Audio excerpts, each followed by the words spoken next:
제 119편. 주의 종을 후대하여 살게 하소서. 그리하시면 주의 말씀을 지키리이다. 내 눈을 열어서 주의 율법에서 놀라운 것을 보게 하소서.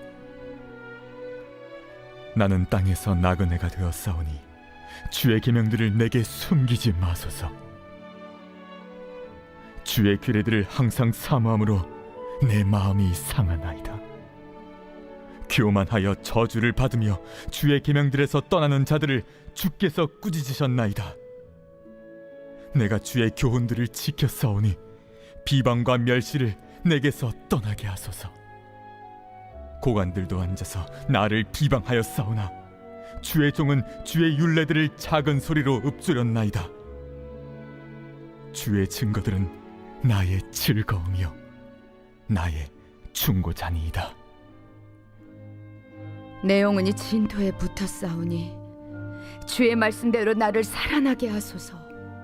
내가 나의 행위를 아뢰매 주께서 내게 응답하셨사오니 주의 율례들을 내게 가르치소서. 나에게 주의 법도들의 길을 깨닫게 하여 주소서. 그리하시면 내가 주의 기이한 일들을 작은 소리로 읊조리리이다.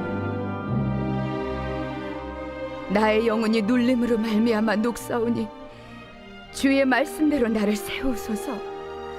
거짓 행위를 내게서 떠나게 하시고 주의 법을 내게 은혜로이 베푸소서. 내가 성실한 길을 택하고 주의 규례들을 내 앞에 두었나이다. 내가 주의 증거들에 매달려 싸우니 여호와여, 내가 수치를 당하지 말게 하소서. 주께서 내 마음을 넓히시면 내가 주의 계명들의 길로 달려가리이다. 시편 119편 17절에서 24절은 율법, 토라가 나그네 계명이라고 말씀합니다. 하나님은 애굽에서 거류민으로서 노예살이하던 이스라엘 백성을 해방시키셨습니다. 그리고 이들은 광야에서 40년간 나그네 된 삶을 살았습니다. 그런 백성에게 하나님이 율법을 주셨기에 성경 말씀은 곧 나그네의 계명이라고 불릴 수 있습니다. 17절에서 시인은 자신을 좀 후대해달라, 너그러이 대해달라 하나님께 요청합니다. 우리 인간에게는 한계가 있습니다. 나그네로 힘겹게 살아가지만 이 땅을 살아가기에 필요한 것들이 분명히 있습니다. 그 정도가 있어야 이 땅에서 버티고 하나님 백성으로 살아갈 수 있는 겁니다. 그런 면에서 17절의 말씀은 일용할 양식을 구하는 기도일 수 있습니다. 또한 18절에서 시인은 하나님 말씀을 묵상하며 나아갈 때 그 안에서 놀라운 진리를 보게 해달라고 요청합니다. 주님을 믿는다는 것은 이 땅의 사람들과 다른 삶의 방향을 보며 살아가는 이들입니다. 이들이 이렇게 살아가려면 하나님의 말씀을 통해 그분의 얼굴을 봐야 되고 그분의 은혜를 공급받아야 합니다. 그렇기에 시인은 나그네된 삶 속에서도 말씀을 어떻게든 묵상하며 그 속에서 그분의 얼굴을 보기 원한다고, 또 말씀 속에서 주신 놀라운 은혜를 맛보기 원한다고 갈망하는 것입니다. 이러한 모습은 시편 42편에 하나님을 향한 목마름을 사슴으로 표현한 말씀과 이어져 있습니다. 21절에서 23절은 시인과 반대되는 삶을 살며 시인을 공격하는 이들에 대해 하나님께 도움을 요청하는 기도입니다. 말씀을 따라 살아가지 않는 자들은 그 자신이 인생의 말씀이 되기에 교만할 수밖에 없습니다. 하나님은 이런 자들을 꾸짖으실 것입니다. 이들은 주님의 말씀을 지키는 시인과 같은 이들을 무시하고 비방하고 멸시합니다. 그런 가운데 시인은 하나님께 도움을 청하며 하나님께 그 모든 것을 맡기며 기도합니다. 또한 그 속에서도 주님께서 주신 약속의 말씀을 계속 작은 소리로 읊조리며 나아갑니다.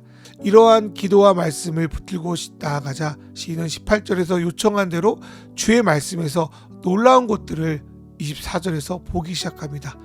교만한 자의 공격 속에서도 주님이 일하신다는 것을 보게 되자 시인은 그 속에서 기뻐하며 버티며 주님의 인도함을 따라갑니다. 하나님께서 저와 여러분에게 버틸 수 있도록 주님의 증거들을 주시길 소망해 봅니다. 25절에서 32절은 하나님의 말씀을 따르는 것이 성실한 길인 것을 말씀하고 있습니다. 이 단락에서만 길이라는 단어 에레크가 5번이나 언급됩니다. 특별히 26절에서 시인은 나의 행위를 아랜다고 하는데 이 행위는 지금까지 자신이 살아온 인생의 길을 의미합니다. 현재 시인의 삶은 진흙탕에서 자신의 영혼이 뒹구는 것처럼 비참합니다. 거의 몸과 마음이 죽은 것처럼 소망이 없습니다. 그때 시인은 주의 말씀대로 자신을 살려달라고 요청합니다. 26절에서 시인은 이제까지 주님을 따랐던 삶의 모습을 주님께 드러냅니다. 그 속에서 보면 주님을 따르지 못한 모습도 있고 부족한 모습도 있고 그래도 부족하지만 따랐던 모습도 있습니다. 중요한 거는 자신의 삶을 솔직하게 주님께 내어놓고 그 말씀 앞에서 자신을 바라보는 것입니다. 그러자 하나님은 말씀을 통하여 또 기도와 묵상을 통하여 시인의 삶을 조명시켜 주시고 어떤 부분이 잘 가고 있는지 어떤 부분이 어긋났는지를 알려주십니다.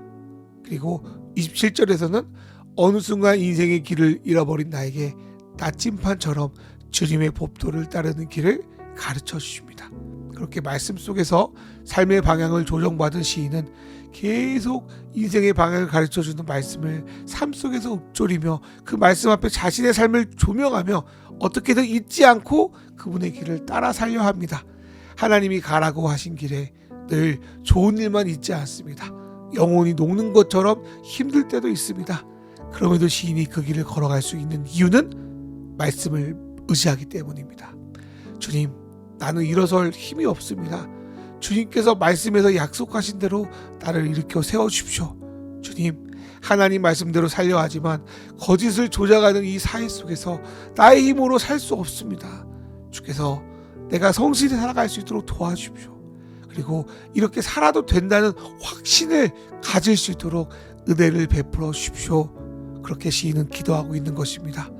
성령께서 우리의 마음을 넓혀주시고 감당할 수 있게 하셔야만 오늘을 주님 뜻대로 살아갈 수 있습니다.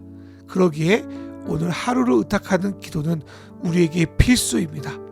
오늘 하루 살면서 주님의 말씀을 읊조리며 나아갑시다. 그리고 말씀 속에서 은혜 주시기를 소망해 봅시다. 그리고 한 구절 한 단어라도 하나님 말씀을 읊조리며 계속적으로 그 말씀을 기억해 냅시다. 성령께서 저와 여러분의 몸과 마음을 주장하고 그리고 도와주시도록 그분을 의지해 봅시다. 오늘 아침 하나님께서 저와 여러분의 몸과 마음을 지켜주시기를 기도하고 있습니다. 이 시간 주신 말씀 생각하며 잠시 묵상하며 나아가겠습니다.